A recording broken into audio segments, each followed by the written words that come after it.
Good morning, everybody. This is Carrie Getz with Strategicom and another edition of our podcast series. Today, I'm thrilled to be interviewing Dr. Julie Albright. She's a digital sociologist, a keynote speaker. She's a board member on the Infrastructure Masons, which we've highlighted several times on this podcast series. They've got great scholarships that are available, and 50% of the scholarship dollars are earmarked to getting women careers in this industry, which is pretty great. Julie is a sociologist specializing in digital culture and communications. She currently lectures at the Department of Applied Psychology and Engineering at USC, where she teaches master's level courses on the psychology of interactive technologies and sustainable infrastructure. She's been on several news shows, including The Today Show, CNN, NBC, CBS, talking about her book, Left to Their Own Devices, How Digital Natives Are Reshaping the American Dream. And we'll have a link to that book. It's really a great read that talks about how the young kids and, the next generation coming up that have grown up with devices in their hand, how their life is different and their expectations are different. And we'll talk a bit about that here shortly. We're also thrilled to announce she's got a new book coming out, The Cloud Machine, which she co-authored with Dean Nelson, that peels back the curtain of data centers and the people who run them. Dean is a founder of the Infrastructure Masons, and he started out working at PayPal, then at eBay, then at Uber. He's currently on the board of several different upcoming companies and the interim CEO for Virtual Power Systems, which is also a very cool technology. But anyway, Julie, welcome to our show. Tell us about yourself. Hey, thank you so much, Carrie, for having me. It's really great, and I love what you're doing around jobs and awareness. So I'm Dr. Julie Albright. I'm coming to you live from University of Southern California. I'm a digital sociologist over here, which means I look at the impact basically of digital technologies on society. And I have a dual doctorate, and I actually have 2 masters and a dual doctorate. So the other half of my education and training is in counseling. So what I do is I look at the large sociological trends afoot that are impacting all of us, and then I kind of take it down to the impacts on the ground and think about our relationships, our families, our communities, and our workplaces, for example, and how the intersection of digital technologies are really changing all those vectors. That's really important because a lot of things have changed, but we know that millennials specifically as employees behave differently and expect different things in the workplace. They certainly look at different benefits. They have different priorities from a hiring perspective. And one of the things that's come up on this podcast quite a few times is the fact that, a lot of these kids, especially the Gen Zers, are coming out with a ridiculous amount of debt. And that's part of the reason that we really talk about trades and veterans and other paths to the industry that don't necessarily involve that debt. Because once you start working for some place, a lot of them will pay for your college education anyway. But we have noticed, talking to a lot of the folks, that the younger generation doesn't seem to have a big sense of loyalty when it comes to working for a company. If another company comes along with better pay, they're good to go. And so part of that, I think, ties into some of what you've been talking about, people being untethered. So tell us exactly what you mean when you say somebody's untethered. Right. Well, it's funny because I just came from a lunch with some of the professors from the petroleum engineering program here at USC. We were talking about that very word, the word loyalty. My mentor was the CTO of Chevron, and he was at Chevron for 34 years.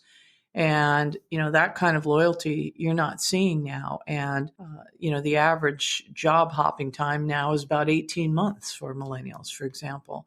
And so I think part of that has to do with cultural and expectation changing around, again, being driven by digital technologies. I call it the double helix of behavior and technology, where, behavior is shaping technology and technology shaping behavior. And when you look at that, digital culture spins fast. If you look at the Instagrams or the TikToks or any of the apps like that are social and popular with young folks, Snapchat, in fact, Snapchat, classic example, there is no history at all. Your snaps fade away. And for the most part, with things like Instagram or TikTok, you're only as good as your last video or picture that you posted. You're on this news feed that's constantly changing, constantly being upgraded. with something new, something different, the new person, whatever it might be, the new content. And so I think these kids get used to a life that spins very fast. My mentor, for example, asked his class one day, they used to say, "What's your 5-year plan?" The people all said, "We're supposed to have a 5-year plan." So, he's in his 70s now, and he says to his students, "Well, what's your 5-year plan?" And they looked at him like he was crazy. What are you talking about, 5-year plan? Like, to them, that's like an eon. It might as well be a 100-year plan. So, it kind of took him aback because that was such a standard way of thinking back in the day, but now it seems insane. So this idea that you've got a huge generation that have grown up since childhood, at least middle school or onward, with a world where there always was an internet, increasingly where, we had these internet enabled devices, mobile devices like phones or iPads and things. And, for kids now growing up, they grew up in a world of mobility.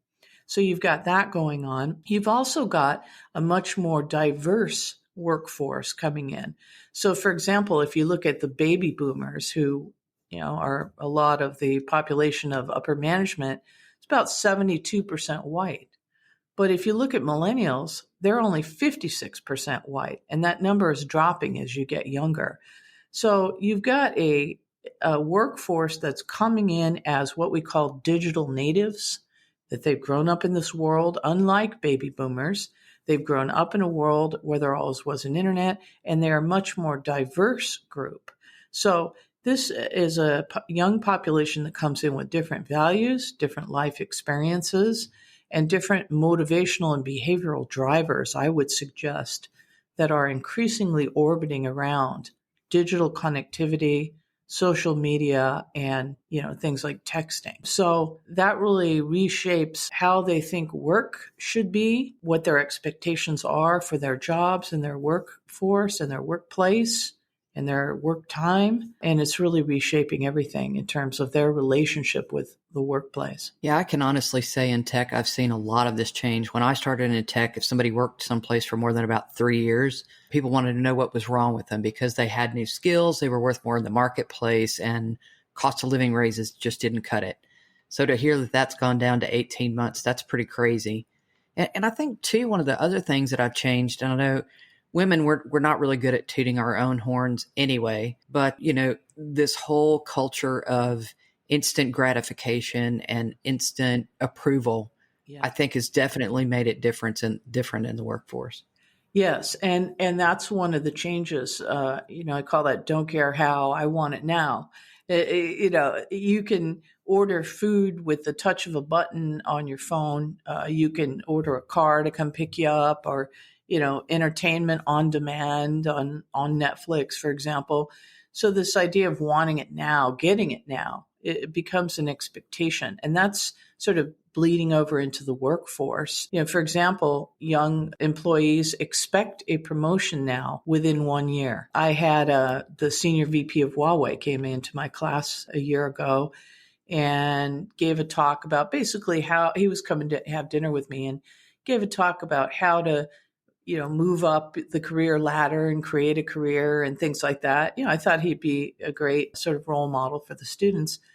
And he talked about that. And at the end of the talk, he said, "Well, are there any questions?" Gal pops up her hand and she says, now they're going to graduate in a couple of months. And she says, "Now I'm applying for all these jobs, and all the jobs I'm getting offered are entry level. How do I start out at your level?" She's pointing at the 60-year-old senior VP of a global multinational company. "How do I start out at your level?" she says. And she's not joking. And he looked like he'd been slapped in the face, and he kind of, blinked and stepped back. And he says, "Well, now you have to have something to bring to the table." He's trying to be polite. He's a guest in this class and they've asked this crazy question.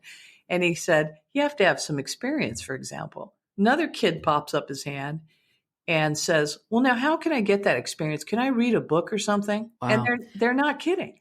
So the idea that, this instant gratification, as you said, I call this time compression. It's a different sense of the pace of life, which has changed from the baby boomers to the millennials and younger who grew up in this fast spinning, fast churning digital world. So I think that's important. And another aspect to that is that they also, this 1 year end evaluation of how they're doing is completely off with their pacing schedule. They want more instantaneous feedback in terms of how they're doing and also the steps toward how to work their way up. And I think that if some of these young folks saw what the path was toward getting that promotion, or maybe there can be half steps implemented by companies. So there can be sort of a meet you halfway program implemented by companies that want these young workers, but they want more specific feedback in a shorter period of time. And they also want more clear steps. For example, in the universities, they'll ask us now for rubrics. Instead of saying, well, here's your semester paper or your semester project, they say, well, where's the rubric? So they want kind of a step-by-step broken down, how do I get there program laid out for them by us as professors, but in the workforce, I think, toward that promotion. And I think that would help with the retention that you were talking about, where they peel off in 18 months or less, because they don't see that pathway to the promotion. That is so insanely different than it was when I started out working night and day, 180 out, which, right.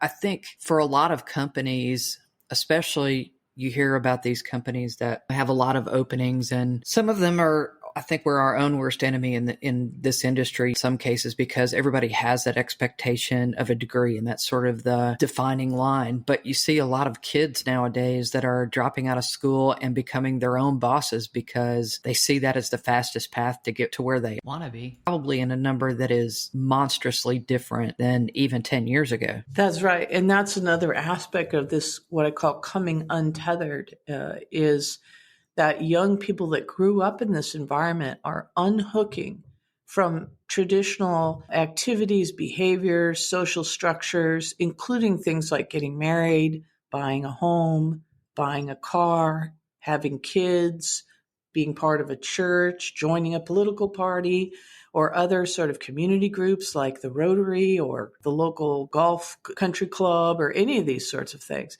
So, that's one of the aspects of it, is that these kids are just coming unhooked. And one of them, as you said, is going to college.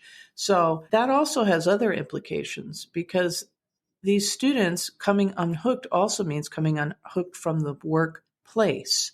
Because they have a laptop and they can work at Starbucks or anywhere else, they say, well, why do I have to come in on a regular basis? Why can't I work from home or from Starbucks or from beachside at Bali, in fact?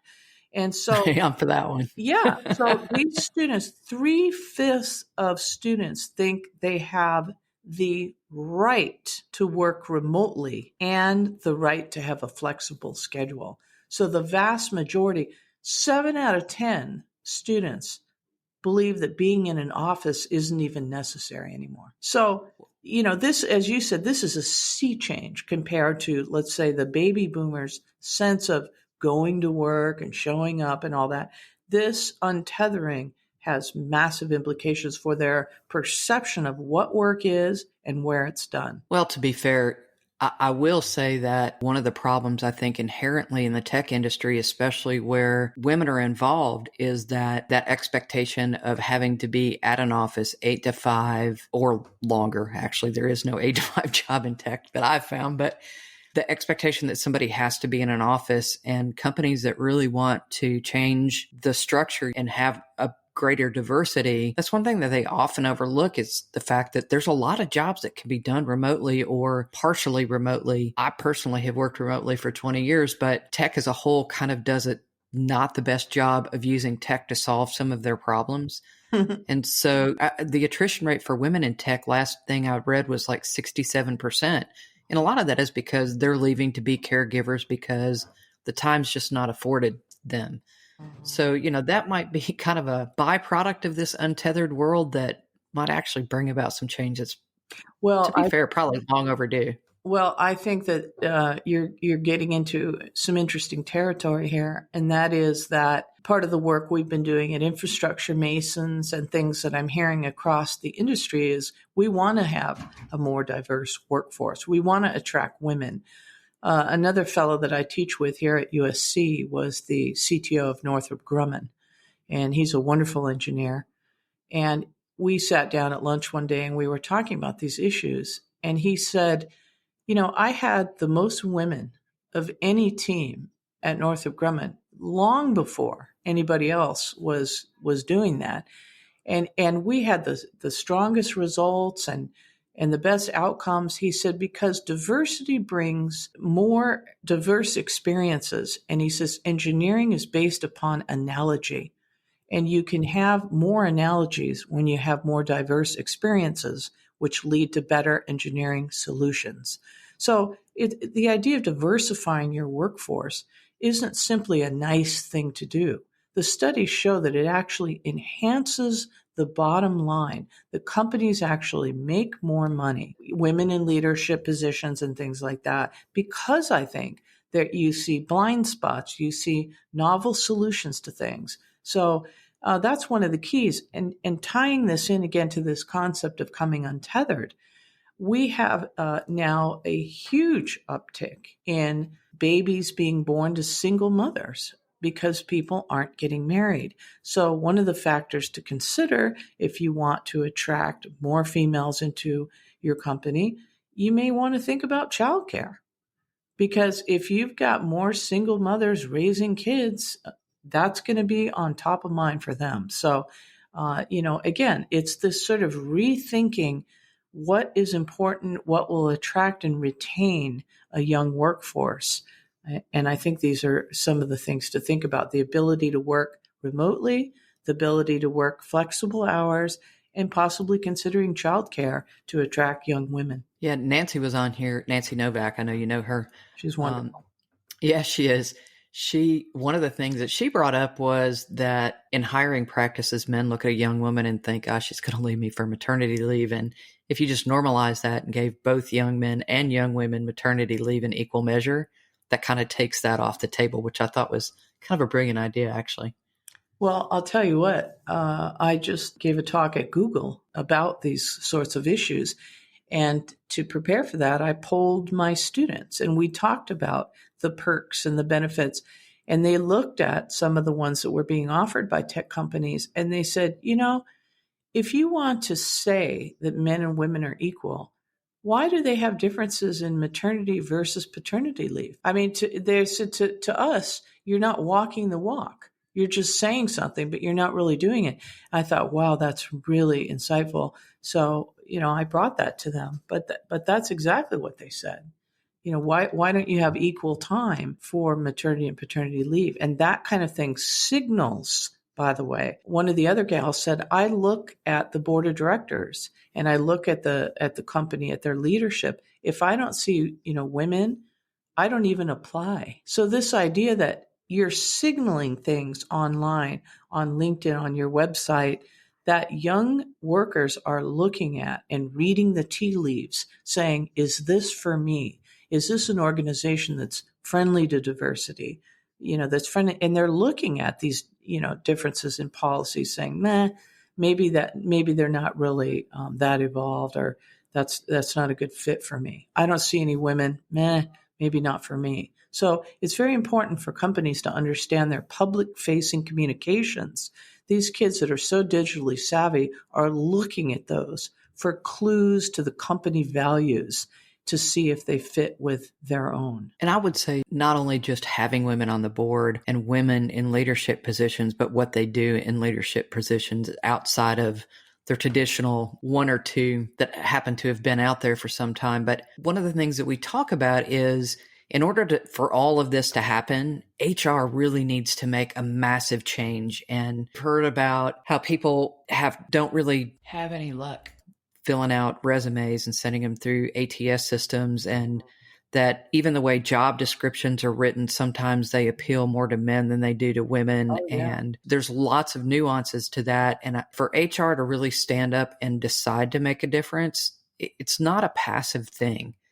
And it's not, what some men say, oh, just put it out there and let diversity fall where it may. It's an active, conscious change. And I think that diversity includes not just women, but young folks and millennials and things. But I think it definitely, HR really needs to react to this, don't you think? Well, yes. The studies are showing, for example, like you said, the way that they're putting it out there, it's kind of like a magnet. What is it you're attracting? And what they found is that if you write up a job description and it uses a keyword, you're much less likely to get women even applying. And that keyword is the word aggressive. When women read a job description and they're looking for an aggressive individual, that's almost a code word for a male. And that's how they take it. So they say, nah, once again, they're reading the tea leaves. It's like, not for me. They're looking for a guy. So what they found is if you replace the word aggressive in these tech ads and use the word assertive, you're going to get a lot more women applying to that job. So it can be as simple as that. It doesn't have to cost millions of dollars. It can be just the positioning of these job ads that makes the difference. Well, and there's been a huge disservice too, I think, with some of the folks that do the resume writing and they try to anomalize a resume and tell, women, use your initials, don't use your name because this identifies you as a woman. And so for the companies that are trying to make a difference, it's kind of counterintuitive to making that difference. But realistically, 85% of jobs are still filled through networking. Right. We network with who we hang out with. That's right. And so, I think that's a key. I saw a young woman online, in fact, in a women's sort of business group type thing saying, I'm applying for all these jobs. I'm not getting them.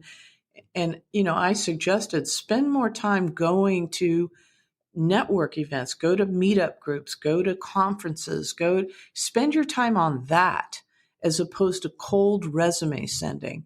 And that's where you're going to get a job opportunity. So I think that's the other thing is, how do we integrate particularly young women, folks of color, into these networking opportunities and bring them into the fold?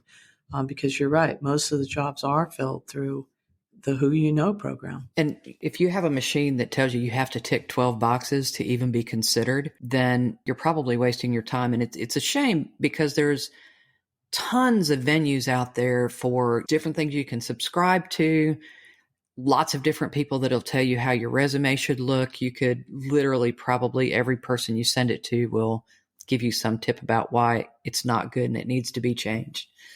And I think there's ways for companies to reach out. And I think we also have to be open to other things that since companies don't want to pay relocation, they sort of expect employees just to fall in their lap. That's right. Well, I think that's right. I think, again, the idea of attracting employees is one thing.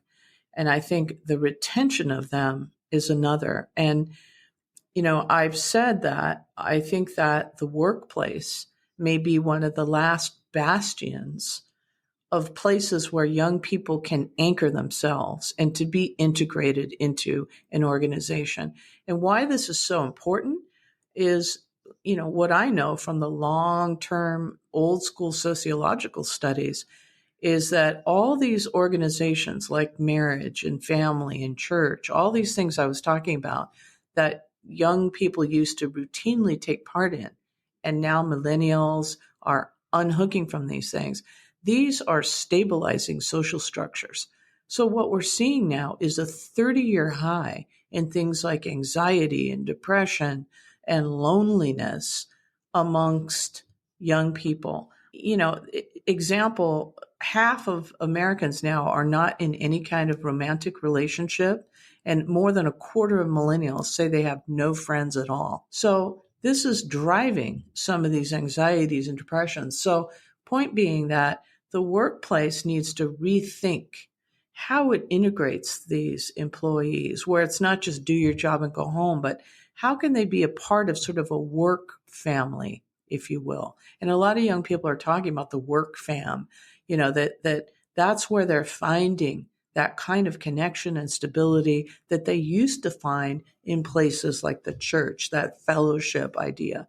So I think that's another arena that the workplace can rethink in terms of how to attract, how to retain, and also how to retain a healthy workforce physically and mentally by helping to provide a place to anchor and connect with others in the workplace. I will say, having worked remotely for a long time, and I've known lots of other folks that have worked both remotely and in an office, if you're part of the remote part of a company, you feel left out when you see all the notices for company picnics and stuff come up when Right. they're, 22 states away. And Right. you think, that would be a fun thing to do. I was lucky enough that I traveled. So I was always hanging out with somebody from the company and kind of had that connection. But I've known a few people that started out working remotely and ended up leaving that job in favor of going to an office because they really, really missed that interaction. And that was a big part of their day and a big part of kind of feeling complete. That's right. I think that it becomes hard to manage people remotely. They're just not quite, for example, we do a lot of remote meetings with infrastructure masons, but our wonderful leader, Dean Nelson, he's always insisted that we do Zoom meetings. And it makes a difference to see the faces. And, our executive director, Simon, is over in London. And, I can wave to Simon and see his face and we smile. And it's a way for us to bond, even though we're at a distance. And it makes a difference. It's not the same thing if you're on the phone, and even less so if you're just sending a text or an email. But a lot of young folks are increasingly, for example, teenagers now, they speak more to their friends via a device than they do face to face. So, absolutely. Yeah, so there's a lot less of this interaction going on, and then a lot less skill around socializing and talking and things like that. So that's another thing that the workforce can do, the workplace. It can provide a space and opportunity for people to mix and mingle and sort of practice these socialization skills, which become important when you're working with vendors or sales or outside people that you need to communicate with. All these communication skills become very important to success, both individually and as a company. I've got a 15-year-old granddaughter who I see the top of her head more than I see her face, which is horrible to say, but it is kind of a catch-22, right? These kids want to do everything on a phone. Right. They want to work remotely. Right. But then how are they supposed to get socialized? And outside of a like button on some social app, it's really kind of sad. I think the next big social app is going to be something where where it's more like a Zoom, where people can be better connected doing some of those things. It's just, I really feel like we're sort of stuck in a downward spiraling circle where everybody wants to be so disconnected. And then they realize a little too late that connection is something we all need. Humans, I think, as a whole, just need that. Yeah. Well, we've certainly evolved over eons to be social creatures. I mean, that's what's perpetuated the survival of our species. I'm not an evolutionary psychologist, but I do believe that, and that we are paradoxically more connected by our devices and social media and texting, and yet at the same time, more disconnected than ever before. So I think that's the other thing that companies can do now is, and that young college students are sort of crying out for, is integrate wellness and physicality and things like that into the workforce. For example, my students are talking about having yoga available at work, or meditation, or even therapy and counseling, and a health clinic, these kinds of things they're asking for. Maybe a gym or intramural activities, like maybe y'all have a softball league that you play on together or something, where there's opportunities to be well at work and that it supports and encourages that kind of thing. And also the idea of being together. And that's one other thing that's being driven by our devices, is that life for young people is being driven indoors. So the idea that, spending time in nature, spending time outdoors walking outside, for example, getting some sun. These kinds of things can also be very healthful. And if employers have an opportunity to do an offsite in a place where, they can walk together and talk together and be outside in nature, that's another way that they can sort of improve the health of young people while also creating the bonding and connection amongst the workers. Well, I'm a firm believer in that the beach is kind of like God's value. It's very restoring to me. Some people prefer the mountains. I'm definitely a beach girl, but yes, certainly I think, there's a lot of kind of outside of the box solutions to this, but the new kids, I say the new kids, the kids that are probably 10 to 18 in that range, I really think they're getting worse as far as being stuck in their devices. And I told my granddaughter, I said, if you really want to make a difference in your life moving forward, you will learn how to look somebody in the eyeballs and have a conversation. Right.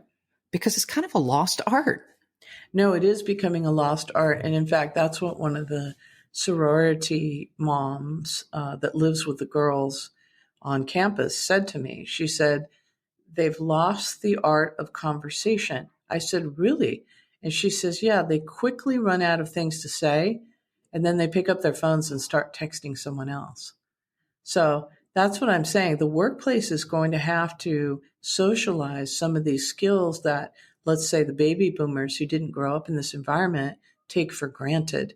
And these skills can include making a phone call. For example, I had my students make a phone call a bit back with one of the marketing directors to a large automaker, and they were going to develop a semester project together. And I talked to the guy on the phone. He was funny. He was personable, nice guy. And so I thought, okay, great. This will work out great. So I went to class and I said, hey, give this guy a call, set up a call, and I'll give you his email, and then call him up as a group, work out your project. And then at the end of the semester, you're going to pitch him your ideas. Great. Next week I come back. I said, well, how'd the call go? Not very good. Well, what happened? There was an awkward silence. I'm like, what awkward silence? And I racked my brain thinking, did I hear an awkward silence? And then I realized they called up this guy as a group and said nothing. And I went, oh my gosh, they don't know how to make a phone call. So they're not experienced with this kind of thing. When the iPhone came out, 10% of the time people used apps, and 90% of the time they used it to make phone calls. Well, now that's reversed. Only 10% of the time is the phone used to make phone calls, and the rest of the time is social media apps and all these other things. So they simply lack the experience in things that, let's say, the baby boomers going into the workforce would have taken for granted. So that's another thing that the workplace can do. You might have to step back, and that's what I realized. I called my brother in to give a 101 how to make a phone call with a cold client, a cold call, how to break the ice, things like that. And he gave great ideas for that. He's a top sales manager in the world for his company because he's an expert at that. So he brought some of those skills and training to the students. So the workplace is going to have to give some of these 101 how to break the ice, how to interact with people, training for these students who simply lack the experience in face-to-face, non-mediated communication. Well, and colleges and all the different ways that kids learn, there's so much of that. Schools now give out iPads instead of textbooks in junior high. Oh, yeah. Everything's on a pad. Yep. Everything is phone connected. When I was in school, they taught home ec. You understood how to balance a checkbook. There was business outreach that taught you how to dress for an interview, taught you how to write a resume, taught you how to have a phone call. And we're missing a lot of that these days. And the sad part is that a lot of people that are baby boomers my age are the ones that own these companies and the ones that are going to be interviewing these young kids. It's kind of a shame that this disconnect exists because we raised a lot of these kids. Right. You understand how to talk to your own kids, but certainly moving to the younger generation, it's sometimes I catch myself looking at my grandkids, and if we're doing an activity, I make it a point we tie-dyed shirts last time they were here. That's fun. But just to have something fun to do with them. Yeah, hands-on. To get that interaction. Yep. No, that's really true. And I think, you're tapping into something is that when early on, when I was studying all this impacts of the internet, a lot of the talk was about the digital divide.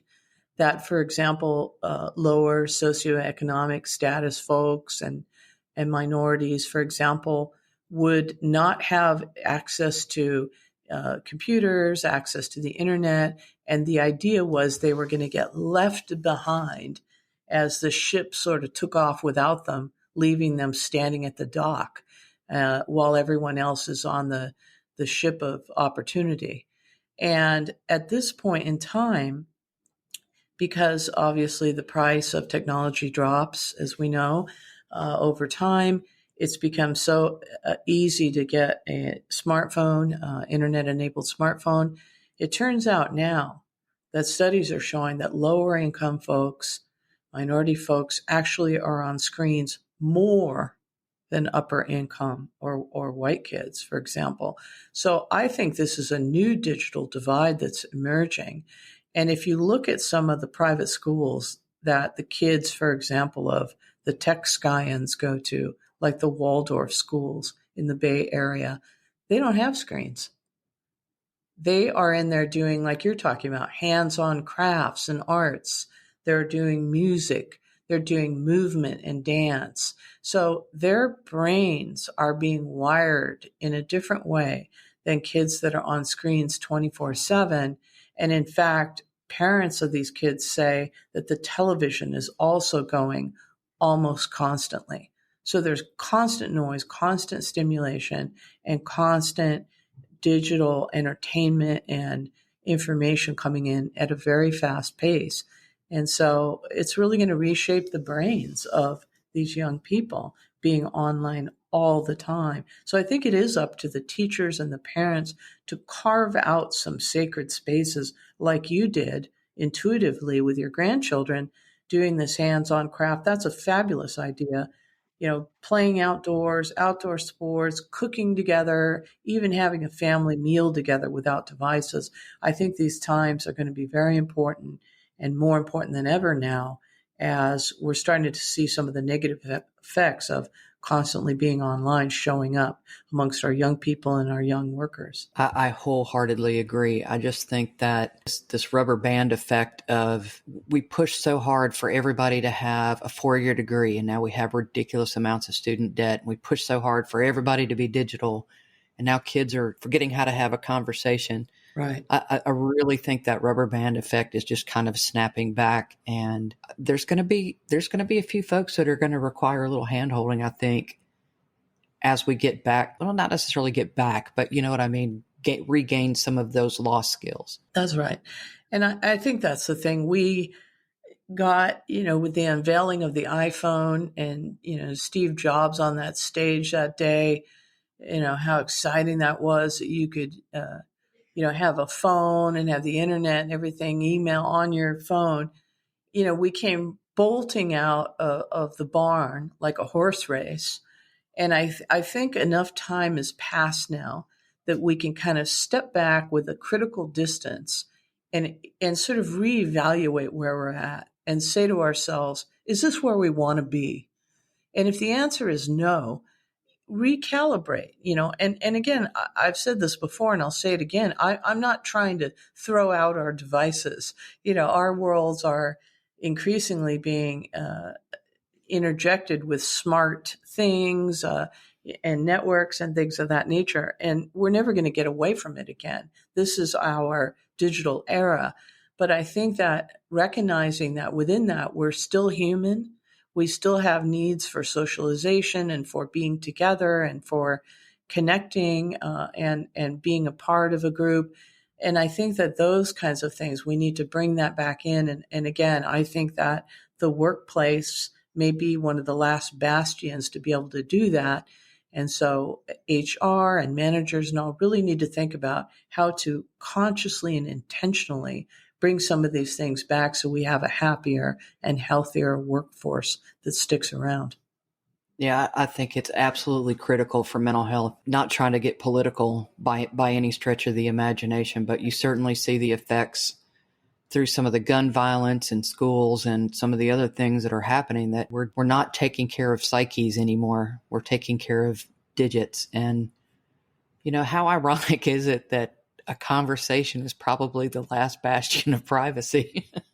Right. And the other thing to think about, and companies might not have sort of put two and two together here, but when you think about, for example, we talk here about cybersecurity and cyber physical security in systems in the engineering school. And one of the top threats to a company is the disgruntled employee.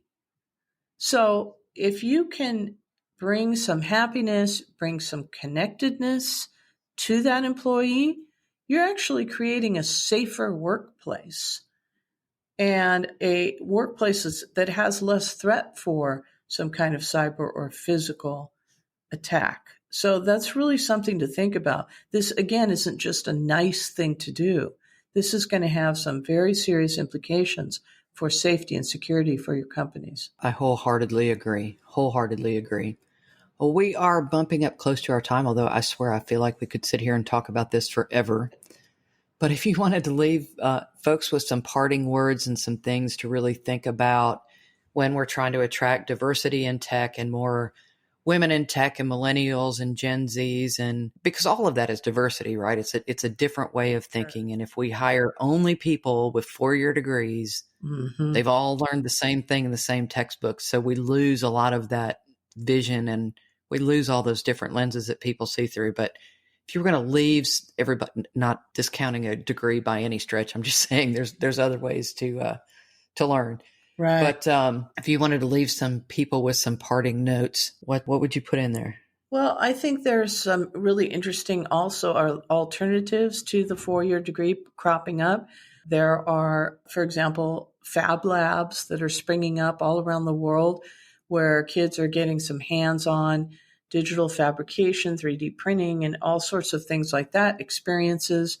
And there's a system of digital badges that are becoming available online where you can see what kind of skills these kids have. Take a chance on some of these alternative learners and alternative students. And I think that you'll find that it enriches the workforce to have, the vets that might be a little bit older. They've got a lot of great hands-on experience. To have women, minorities who bring different points of view to the workforce. Again, novel engineering and building and coding solutions because they have different analogies to draw from.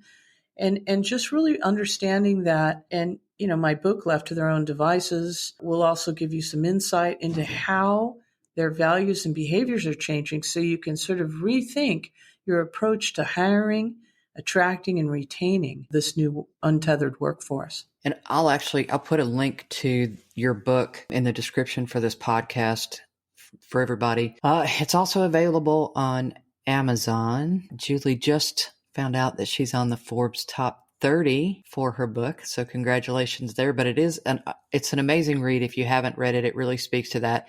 And I think, one byproduct of this that we really might see making a change that solves several of the problems we've talked about today is new rise in apprenticeship programs and taking some of these kids under your wing, and they can end up getting skilled without massive amount of debt. And I think we talk about different socioeconomic backgrounds. I think that's a great equalizer to be able to take some of these brilliant minds that may or may not have college as an easy path for them and be able to bring them up and teach them the skills they need without that massive amount of debt too. That's right. So Julie, I want to thank you so very much for your time today. For everybody listening, I look forward to hosting you on the next version of the podcast. Again, Julie's book is Left to Their Own Devices. You can find it on Amazon. Well worth the read. And we look forward to probably her next book. Julie's available. Like I said, she's a board member of Infrastructure Masons, which is an organization that does provide a lot of scholarships, and they have dedicated 50% of those to women. We've talked about them on this podcast several times before, but there's a link to them on the website too. So thanks everybody for listening. And Julie, thanks again for your time. Much for having me.